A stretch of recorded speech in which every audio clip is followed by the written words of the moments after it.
memories are priceless. This is exactly why we have cameras, photo albums, and a whole lot of other arrangements to preserve your memories. But these memories lack the physical touch, because the physical touch matters a lot.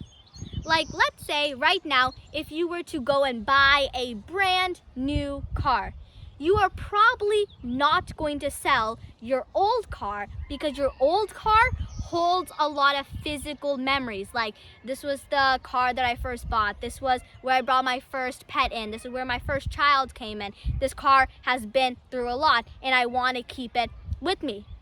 The same goes for houses.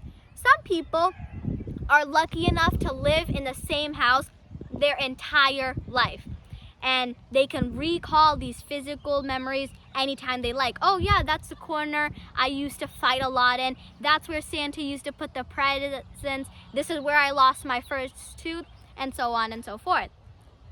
But some people spend a majority of their lives in rented apartments or rented houses, and this is where they have all of their physical memories.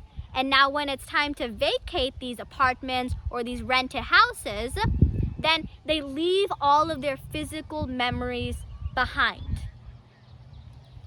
So here's where my unique thought comes into play.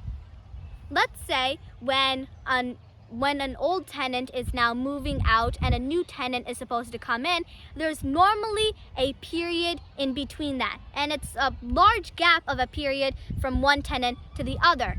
So what if rental companies, or if they're not able to do it, maybe some other companies like Airbnb can take these houses and have a temporary Airbnb for the people that used to live there. So that way they can relive their physical memories. Let me know what you think about this unique thought. And if you haven't guessed already, welcome to the Perspective Building Workshop, specialized for you, so you can get your unique thought by just monitoring your day-to-day surroundings. And if I could get my unique thought by just rented apartments and houses, then you could too. So make sure to keep your eyes and your mind wide open. As always, thank you so much for watching. See you next time. Bye!